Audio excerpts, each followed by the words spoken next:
네 번째 변곡점입니다. 영어로 써서 밑에서 좀 달았는데 일용품화라고 하는 용어를 이해하고 넘어가야 되는데 이쑤시개 살 때 브랜드 안 따지잖아요. 그죠? 휴지나 물티슈 살 때 꼭 나는 어떤 상표를 쓰겠다라고 안 합니다. 그런 걸 일용품이라고 하는 거예요. 제품 간의 차이를 별로 못 느끼겠고 뭐가 됐든 나는 그냥 구입만 하면 되는. 근데 아니 은행인데 왜 갑자기 그런 얘기를 하느냐. 은행이 왜 그런 일용품처럼 취급돼야 되는가. 부제로 써 있는데 나만 할 수 있는 일이 아닌 게 돼버렸어요. 세상이 변하는 것을 한번 설명하면서 왜 일용품화가 됐는지를 짚어나가 보도록 하겠습니다.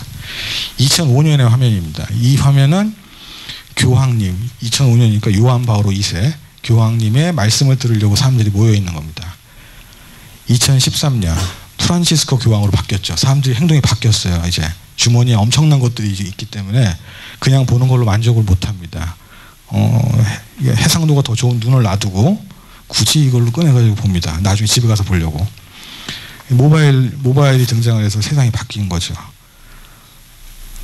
그래서 미국에서 최근에 그 밀레니엄 세대라고 하죠. 18세에서 34세 정도 될 겁니다. 그분들을 대상으로 모바일 의존도가 어떤지 한번 조사를 했어요. 한번 한국하고 비교해보면 약간 재밌는데 그쪽이 약간 한국보다는 좀 뒤쳐져 있는 것 같아요. 87%가 스마트폰을 손에서 놓지 않는다. 한국은 밀레니엄 세대뿐만 아니라 다 손에서 놓지 않잖아요. 화장실까지 가지고 들어가는데. 그죠? 80% 아침에 일어나면 가장 먼저 스마트폰을 확인한다. 나머지 20%는 자명종이 필요 없나 봐요. 미국하고 우리는 좀 상황이 다른지. 어쨌든 엄청난 의존도를 보여주고 있습니다를 보여주는 그런 자료입니다. 저희는 숫자가 좀 더 높을 것 같다는 제 개인적인 생각을 합니다. 앞으로 모바일이 이런 쪽으로 옮겨가면 그 의존도는 더 높아지겠죠. 그래서 이거는 시티 뉴욕에서 지금 애플, IBM하고 손잡고 하고 있는 스마트워치인데 이런 걸로 출시됐다고 합니다. 그래서 이건 우리나라에도 이제 출시되면 사람들이 반응이 좋을 거라고 얘기를 하고 있고요. 때로는 스마트워치가 이렇게 될 거라는 컨셉의 모형도 있어요. 그래서 밴드를 차고 있고 여기서 레이저가 나가서 손의 위치를 가늠해가지고 자기 손이 곧 UI가 되는 그런 아주 멋진 스마트워치를 제시한 사례도 있습니다. 물론 시제품은 아닙니다. 근데 이런 경우에는 사용을 못 하겠죠. 다른 UI를 만들어야 될 거예요. 어쨌든 모바일이 무엇 때문에 이렇게 관심을 갖게 되고 모바일과 일용품은 어떤 관계가 있는가 설명을 드리겠습니다. 모바일 가장 유명한 건 스마트폰인데 아이패드도 포함해서 모바일에는 무슨 기능이 있는가? 전화 기능이 있습니다. 너무 이상하지 않습니까? 스마트폰인데 전화 기능이 있다라고 합니다. 전화 기능은 아주 일부에 불과한 거예요. 그죠? 나머지는 너무나 많은 기능들이 들어 있습니다. 금융에 포커스를 해서 한번 설명을 드려보겠습니다. 인증수단으로 사용이 될 수 있는 기능들이 있습니다. 메시지, 실시간으로 양자 간에 서로 간에 대화를 해가지고 본인 인증을 하는 방법이 있을 수 있고요. 지오 로케이션이라고 써있는데 안에 GPS가 내장되어 있기 때문에 그 핸드폰 소지자의 위치를 트래킹해가지고 이 사람이 맞는지를 파악을 합니다. 늘 같은 장소를 다닐 거니까 그 트래킹을 벗어나면 그 사람이 아닐 가능성이 있다. 이런 판단을 하는 거죠. 한국말로 하면 딱 걸렸어가 될 거예요.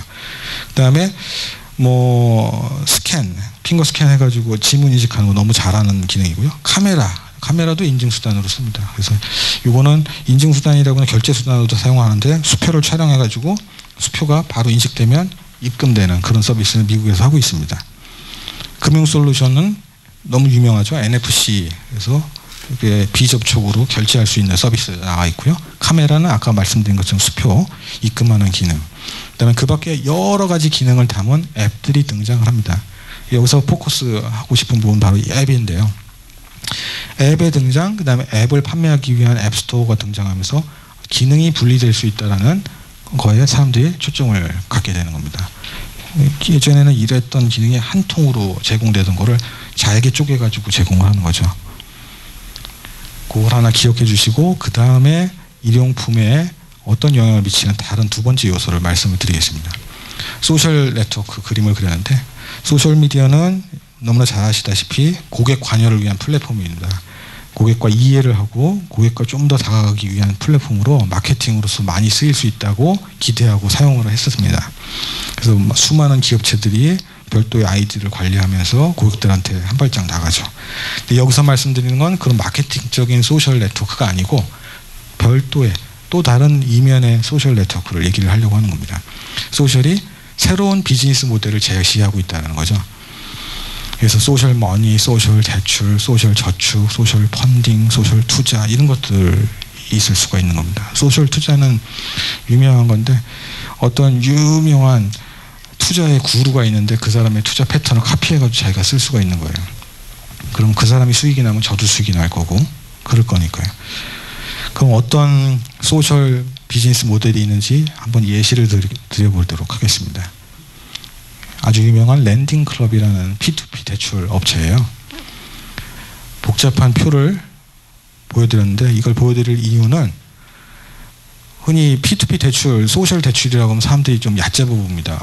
그냥 뭐 둘이 연결해가지고 뭐 대출을 해주겠지라고 하는데 나름 다 로직이 있고 그 로직하에서 정당하게 대출을 해주고 있는 겁니다. 여기 보시면 처음 초기에 대출 가능 여부를 검토할 때 그 피코 지수 640 이상, 그 다음에 DTI는 25%, 그 다음에 신용 기록은 1년 이상 보유, 뭐 이렇게 되어 있습니다.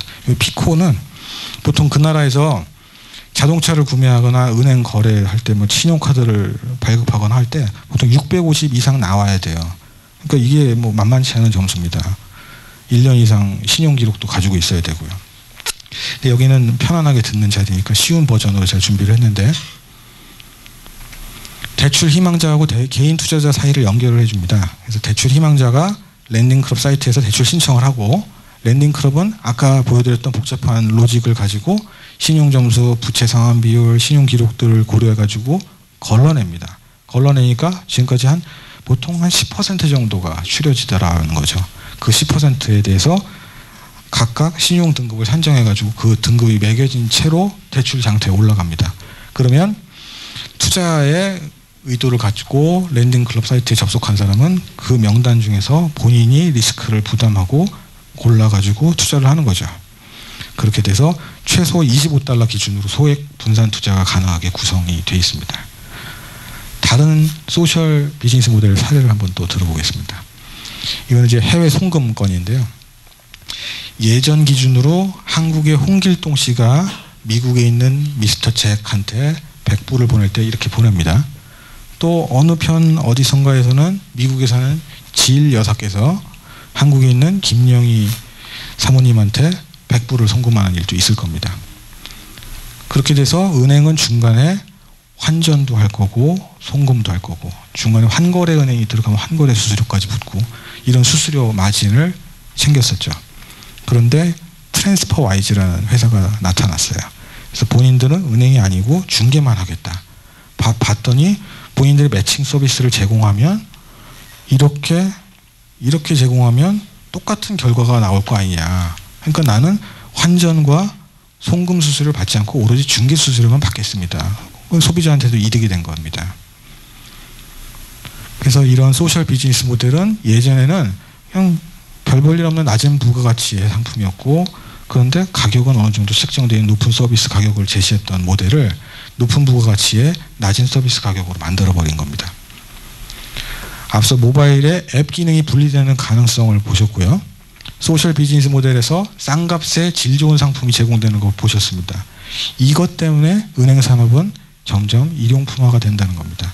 어느 부분이 일용품화 될지 모릅니다.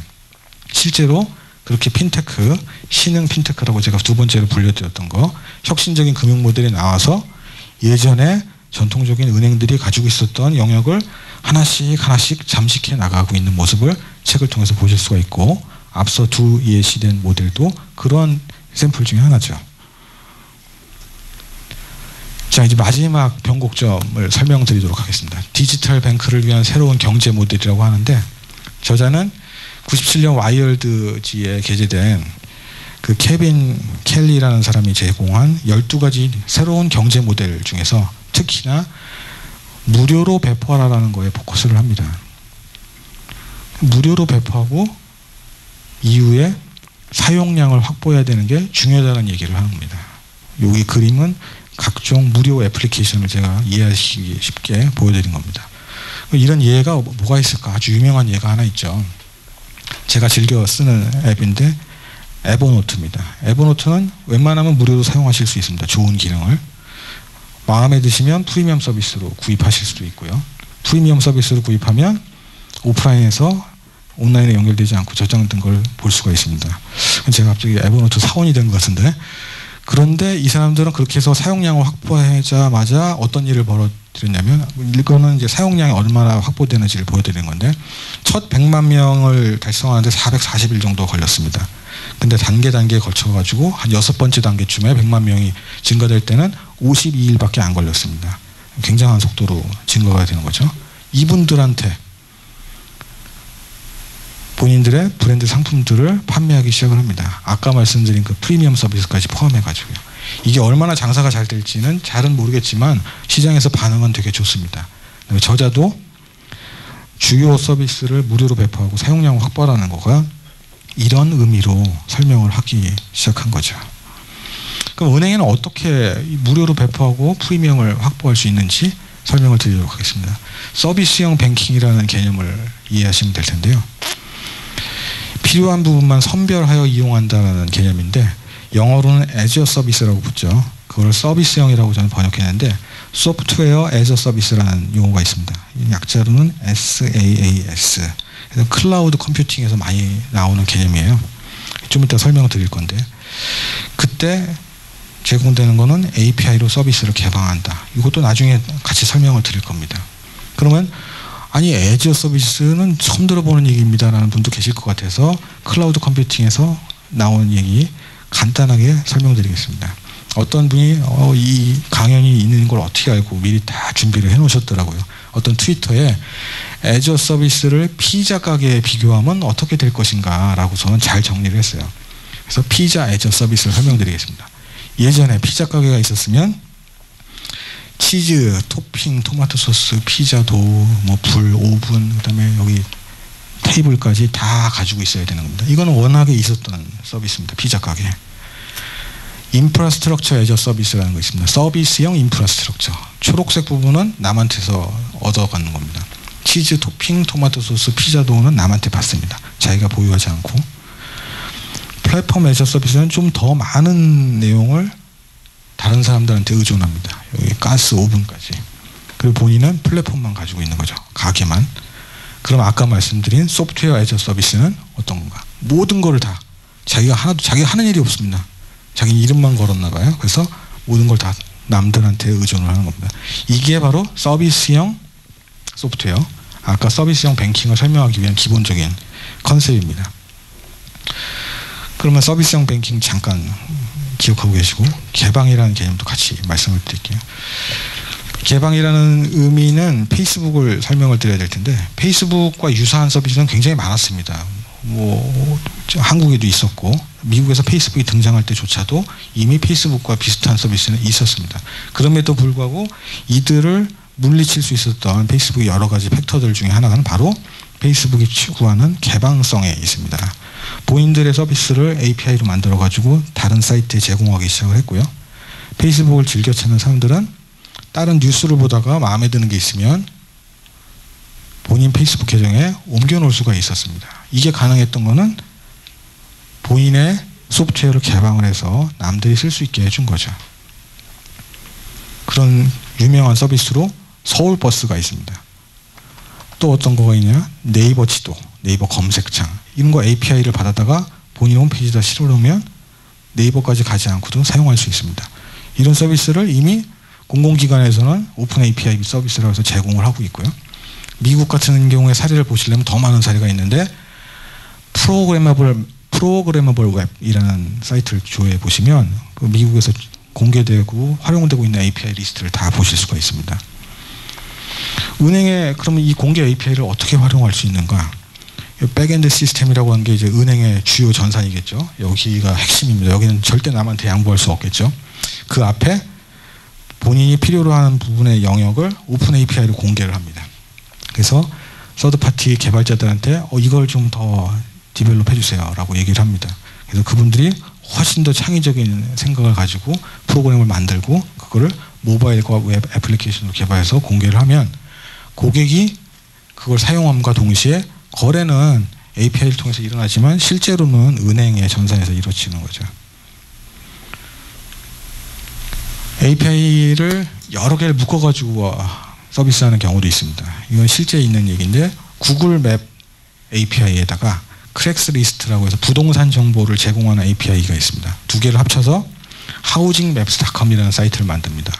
이렇게 여러 개의 API를 만들어 조합해서 새로운 서비스를 창출하는 것을 매시업이라는 용어를 써요.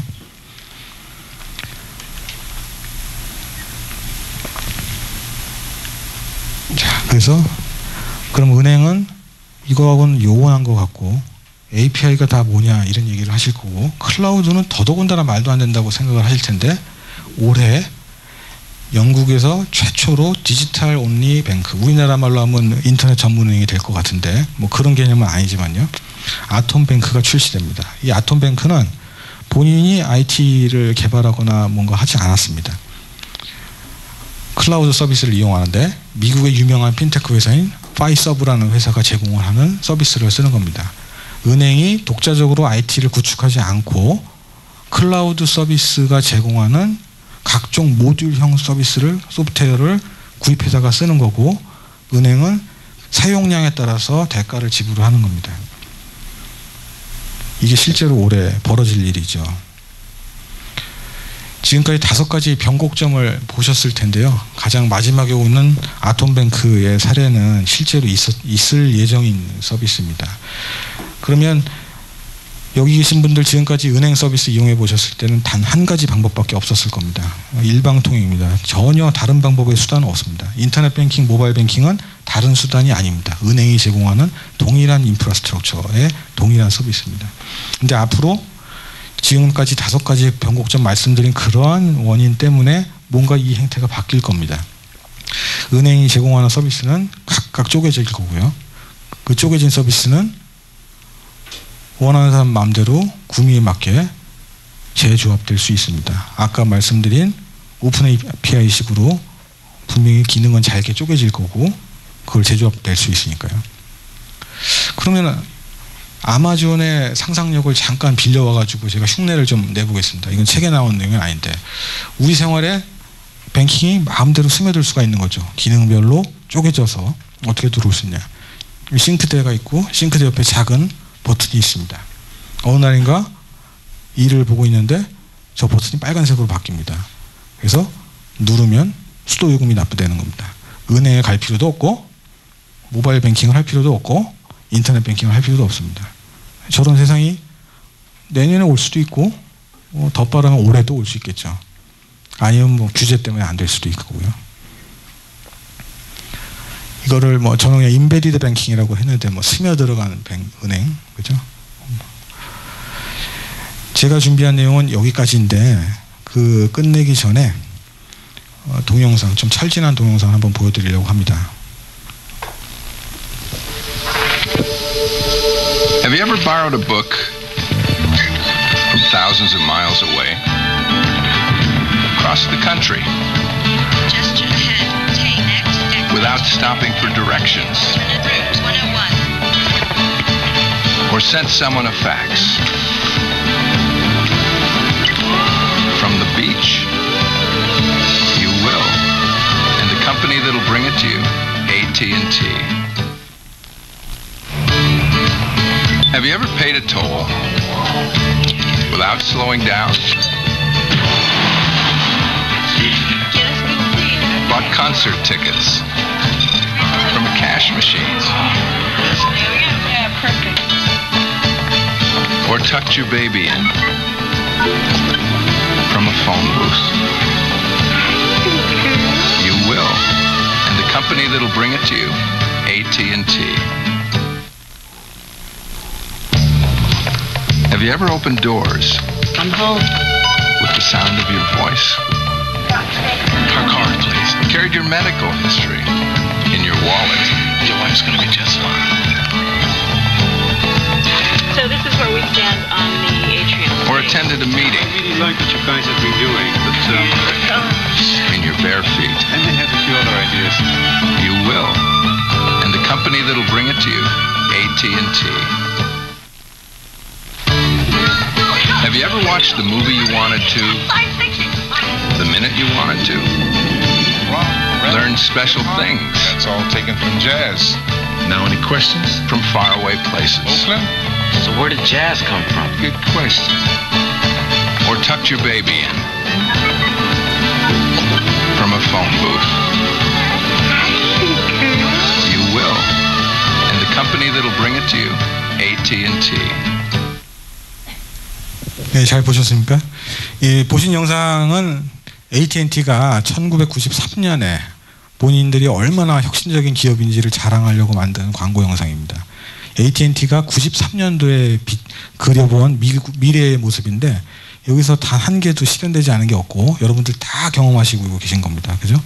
하이패스도 나왔고 그다음에 뭐 또 화상도 있었고요. 더 세련된 모습으로 바뀌었습니다. 다 이루어진 거죠.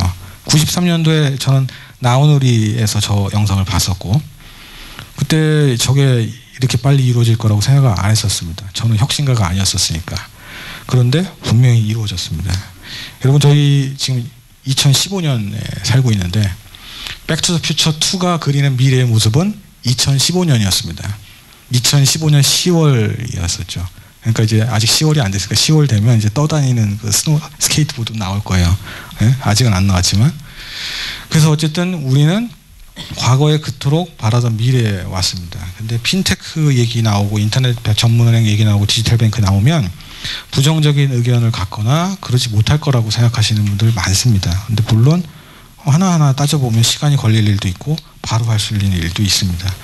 그런데 지금 영상에서 보셨다시피 분명히 이루어질 거고 사람들이 추구하는 방향은 똑같기 때문에 할 수 있을 거라고 저는 믿습니다. 그래서 저는 뱅크 투 더 퓨처라는 말을 여기다 썼고 여러분들도 저와 동일한 인사이트를 갖고 돌아가셨으면 좋겠습니다.